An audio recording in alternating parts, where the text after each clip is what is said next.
Hello and welcome to my channel. It's been a really long time since I've made a video, maybe a year. And the situation with the death of Gabby Petito has prompted me to do some soul searching, and I really felt like I just wanted to maybe put my thoughts down on record today. Reflecting back on my own situation, I'm looking around in all the Facebook groups and on TV and all the different places, and they're talking about the warning signs and narcissist personality, disordered individuals, and how well he fooled the police, and how she tried to take the blame and say it was her fault, and she pushed him to react that way and so forth. And I'm sure a lot of people that are in similar situations to mine are doing a lot of soul searching also. I'm very emotional, so very well may cry and fighting it back. I've just been sitting and listening to audio that I have caught over the years. I have tons of it.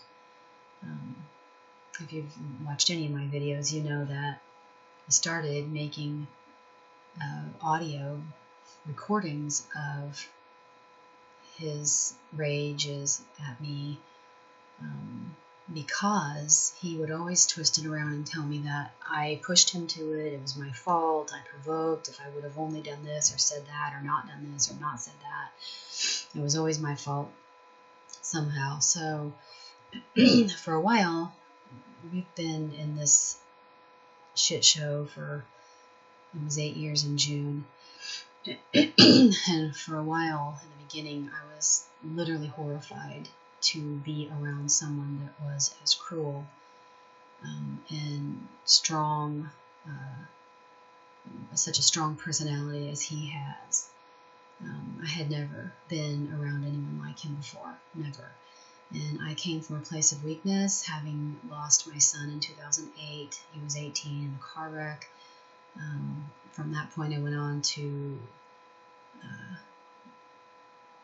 not stay married. My marriage of 24 and a half years did not survive the death of my child. We're still friends to this day. We adopted 3 girls together we were foster parents, and we adopted 3 girls together. And so we still are quite civil to each other. In fact, I would call him one of my best friends. But at any rate, then I ended up pregnant with Zoe. Surprisingly, at 48, I had her, and now I'm 55 and she's 7. And I've been with this person all this time. I'm trying not to say my narc, because I don't really want him to be my narc. And I'm trying not to say the word relationship, because everybody knows that it's not a real relationship. Shit show is more appropriate, I'm sure. But I watched all of Gabby's videos, what was on the internet, available yesterday, and my heart breaks for her. That she was so young and so innocent, and took all of the negativity that he was obviously throwing at her, and internalized it as her fault.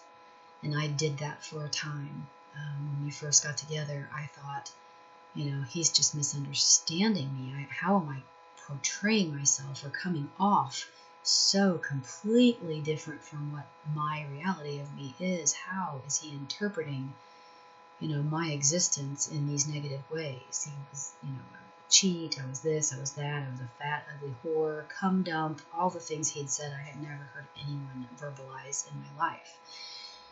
And I came from when I was younger, my parents had a fiery relationship when they were young. Let's just say it that way out of respect. So it wasn't like, and I myself was in an abusive relationship from the time I was 14 till I was 20. And that one was physical as well. And I was pretty scared of him, I guess. But after that, I had, gotten married and had a whole nother life. And never, ever dreamed I would end up being back with someone that was so angry and so controlling and so disrespectful and verbally abusive.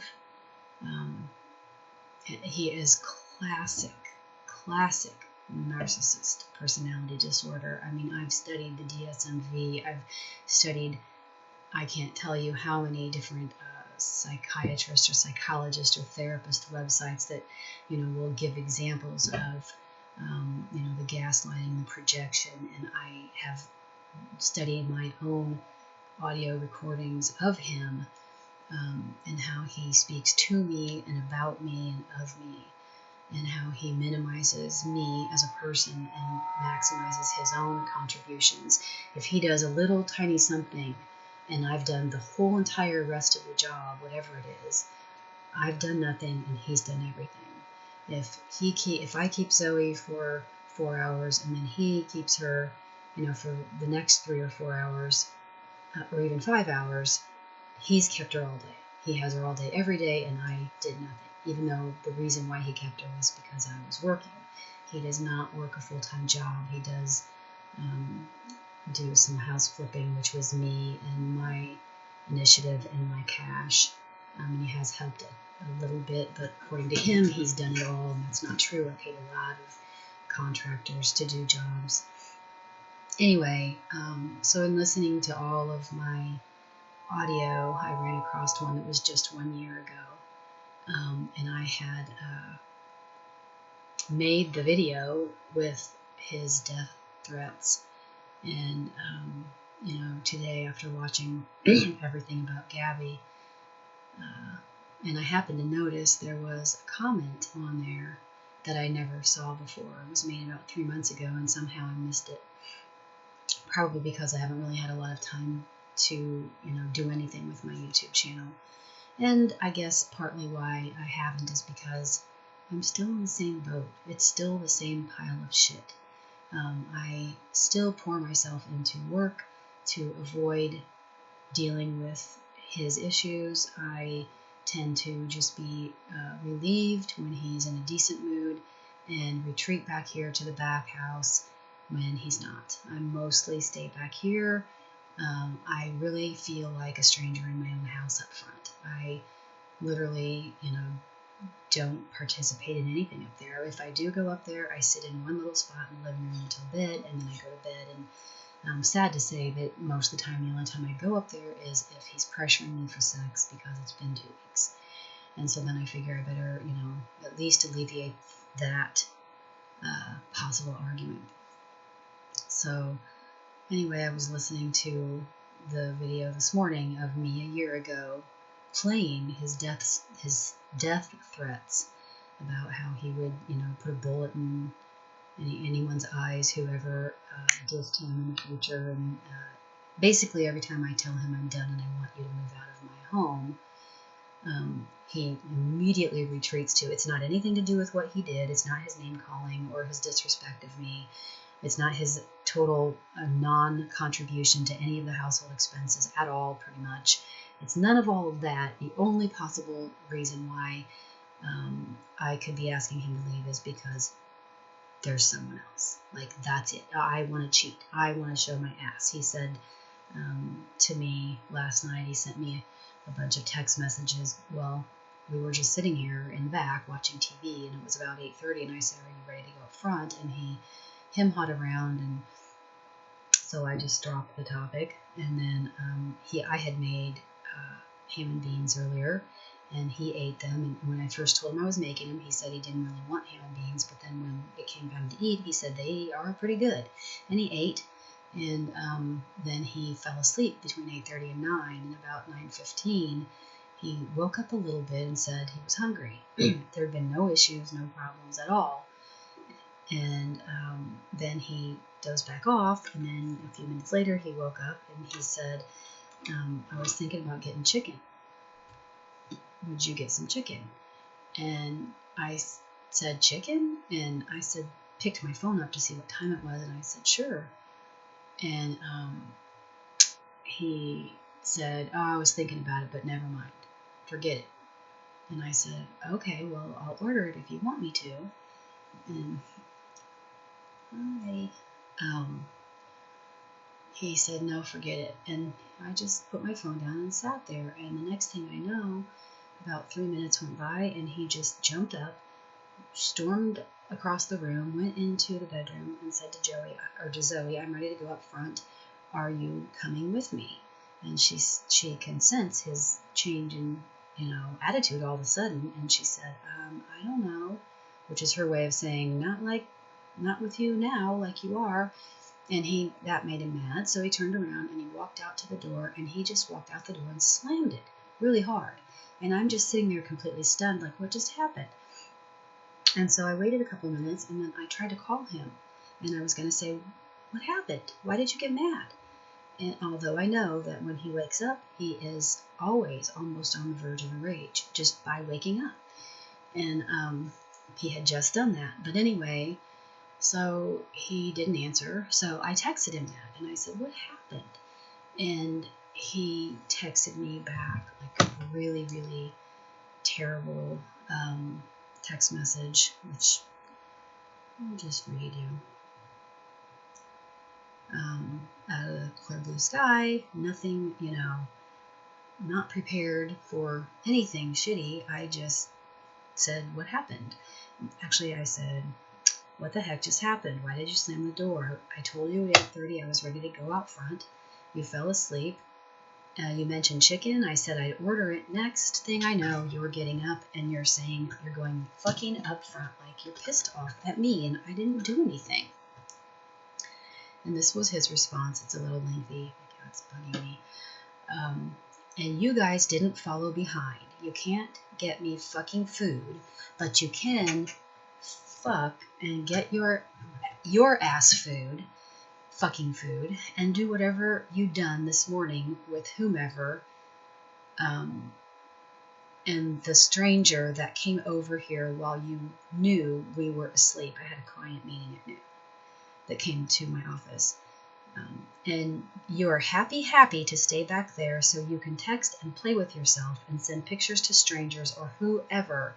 I'm not playing this fucking bullshit anymore. I can tell something's up, you little chirpy fuck attitude after me that you've been around men are gone. Fuck that shit. You want to play that game. That is way too many pieces of ass out there to sit around and be faithful to some bitch who's running around showing her ass and looking for attention. You couldn't even get me fucking food when you already knew I didn't want them fucking beans. I don't see what the big deal was. It was only 9:17, but that's okay. Why don't you go do the middle apartment yourself, which is, he was going to put some sinks in there.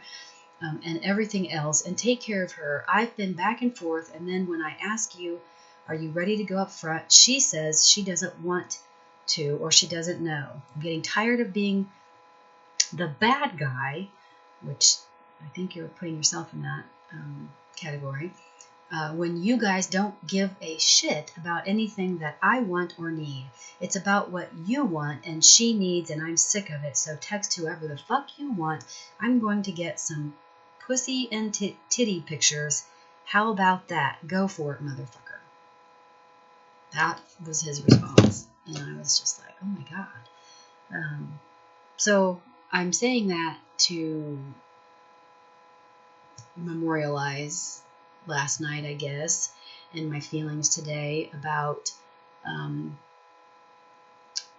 narcissists in general and the risk that we are taking by deluding ourselves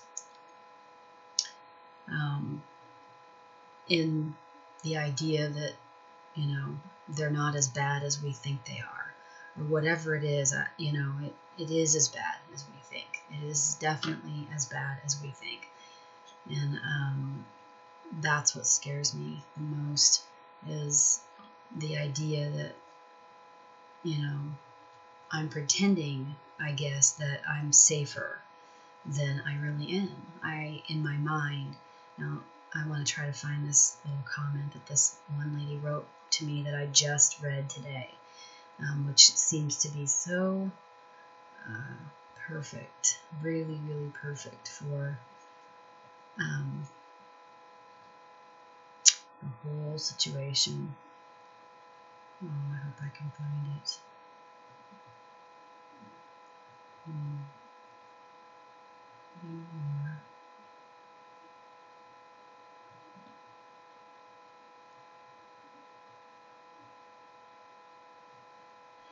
Well, I took screenshots of it, and I can probably read it that way. It just won't be as smoothly, but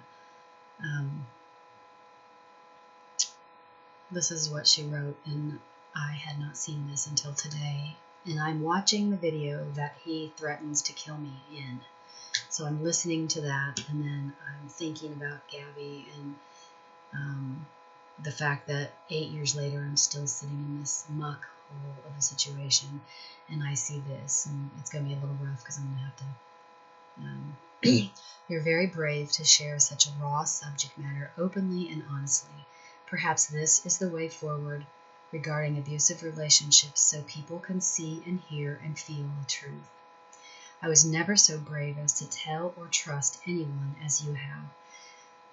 I admire your self-awareness and vulnerability and your attempt to endure for what I can only guess is your belief that doing so protects your daughter.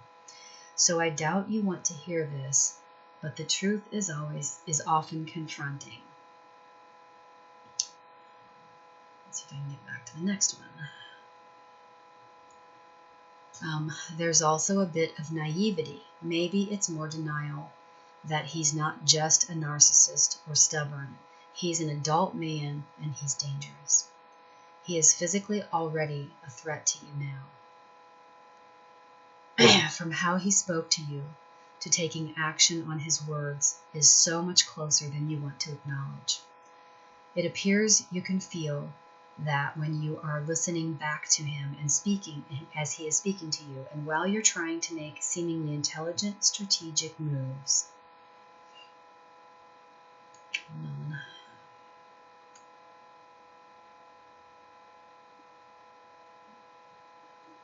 To avoid violence, the denial of your fear might be the least safe place for you to hold in.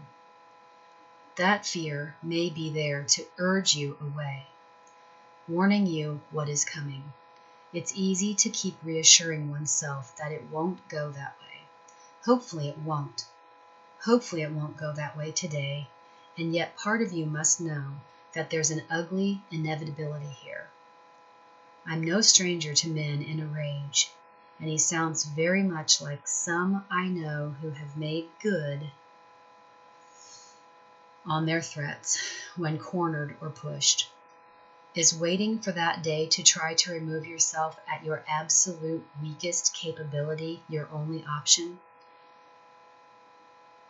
I know you don't want conflict or violence or to lose your home or business, but it may already be at a stage that any way you leave runs such a risk. It may also be that no one is coming to save you from him or take him out of your life peacefully. Are you alone in this? Is anyone checking on you?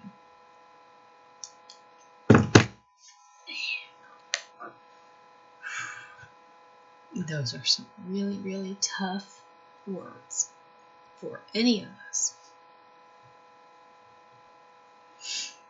that are in a situation like Gabby, or like so many of us that suffer in silence and try to reach out in ways like this to build support.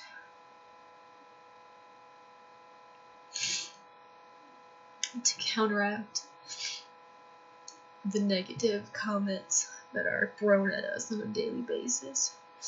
maybe to reassure ourselves that what they say is not true, that they can say whatever they want about us, but it does not make it true. I'm amazed that, personally, I'm amazed that I've allowed a person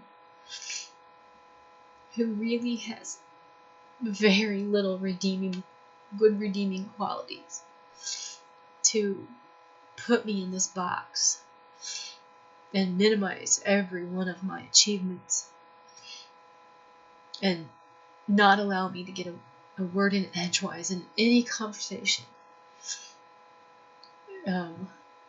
not compliment me in any way, and that the most I hope for is a day without arguing or verbal abuse, and that all of the things that I wanted for my life are all on hold. A person that can be so cruel and so withholding to you on a regular basis, withholding emotion, withholding love, withholding compliments, that, sex is reduced to, I have to have a drink. I cannot be with someone who I can look in the eye and know has called me a fat whore and pinpointed my problems, like specifically, so many times, and acts like it's just nothing. It's forgotten, it's not how I feel, and barely even apologizes. The rage is up here, and the apology is way, way, way down here in every case. And the starvation that you feel having not having someone to run to when you are falling apart and you just need a hug. You just need to be shown some sympathy or some encouragement. And you can't reach out because, I did a video one time, so are you cheating when you're not? Because, they're always accusing you of it. And it's not like you don't have opportunities, but the worst thing you can do would be to, first of all, ever bring anyone else into this mess. Like, even if it was a friend and you cared for that friend and you brought them into your mess and unleashed this, rageful monster into their life, how could you do that to someone else? And secondly, that you are not in a frame of mind to be in a relationship, that you need to clear your head and you need space and you need time to heal, and you know that you have so much work to do once you get past this, and once you finally get out and you finally end the relationship, that you have so much soul searching and so much work to do that it's going to be years before you would consider yourself ready to be in any relationship, and knowing that your level of trust is out the window. I used to be such a trusting, giving person to a fault. That's how I got in this situation. Feeling bad for someone, reaching out and trying to help. Well, this is how I got into this situation. So, when the day comes that I am able, I don't know how I can ever trust anybody. I really don't. I trusted this person. And then even as I saw him turning into the monster that he always was, I still made excuses. I still tried to help him heal. I thought if I shared his burden, that I can help him heal. Thought that his love for Zoe might be the one thing that would save him. I didn't think about what that meant to me and her, what that meant to her. She's getting older. She's 7. She wants to have friends. She wants to do things. Nobody's ever good enough for him. Thankfully, she has one friend, but you know, she wanted to go to public school. She's homeschooled, and I try to get her in front of, you know, Zoom meetings with other kids as much as I can, but she wanted to go to public school, and we don't have that option. I mean, if I enrolled her, I don't know what he would do. I really don't. I'd be afraid he would go to the school and make a scene. He just got arrested a few days ago. I guess maybe a week ago now. He was working at the apartments, which I've paid such a heavy price for because now he's throwing it in my face. It's been sitting vacant for 7 months, but now that he's finally, you know, ready to work on it, he'll put me through hell for every little thing he does. Anyway, he got off and he noticed he was gonna have his tire was going flat, or it said that on the screen. So he was going straight to the gas station, but he was going in a section that was 30, and they said he was going 46. And he called me and he told me that the cop was being really rude to him and to come up there and video. And stupid me went up there and turned on the video. And by the time I got there, they had dogs there. There were 3 cops. The dog went around the truck, never, you know, alerted to anything. And then they put him up. And then the cops told me that they didn't say what he said, but I already know him. He hates cops. And they said he was being extremely disrespectful and yelling to them. And that's the reason why they were all there. And he said that, you know, he didn't have to act this way for a simple traffic stop. And so they said he was getting a ticket, but he was also probably going to get a misdemeanor for disorderly conduct. And so then they finally got out. The one cop finally got out, and they all walked over to the truck. And I tried to walk over to the truck just to keep the video going. And they told me to step back, so I did. And they gave him a ticket. And according to him, he was saying to the cop, yeah, just give me the ticket and get the fuck out of here. Just give me the ticket and get the fuck out of here. I don't need to hear your spiel or whatever. And the cop finally turned to walk away, and John got out of the truck. His goal was to go get air in the tire, which is why he was there. He was parked right by the air thing. But instead of just doing that or waiting, you know, a few minutes till the cops cleared, he had to jump out right then as the guy turned to walk away and said, get the fuck out of here, you little dick piece of trash, or something like that. I heard, you know. And the cop turned around and said, get back in the truck. And he said, get back in the truck for what? And he said, grabbed his arm and said, you're under arrest. And he said, arrest for what? John's 6'5". These cops were, they were probably 5'5", 5'6". There were 3 of them. They looked like very, very small. I'm sure it was intimidating. But anyway, he didn't resist arrest, but he was wrong. He was disrespectful. Zoe was there with me and saw the whole thing. And I even have a recording of him berating me about what I was recording. When he listened to the recording that I had, and I said, John, just stay in the truck. You know, I'm in the background talking. And he, like, totally scrutinized me and my behavior. And I'm thinking, you're the one that mouthed off and got arrested. What? You know, you could make anything someone else's. You could kill somebody and make it someone else's fault, but not yours. And, you know, look at Gabby. She probably thought he would never. You know? Why he did it, I don't know. But we all know he did. I know, you know, innocent until proven guilty. But I guess that's just a matter of working out the details right now. He didn't come up missing for nothing. You know?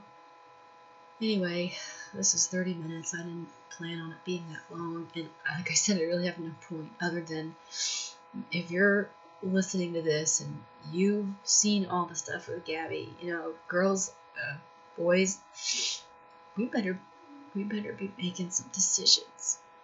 Some really hard decisions, because losing your, you know, your position in the community, or having, your small town know your dirt, that's nothing compared to your child going to live with her narcissistic father because you're gone, or even if he was put in jail. It's not going to help Zoe. So, anyway, that's it. And now that's the reason why I call my YouTube channel Forever Altered. I will never be the same. Never. So I welcome your comments, but please make them kind, because I'm really not in a frame of mind for them not to be. Thanks.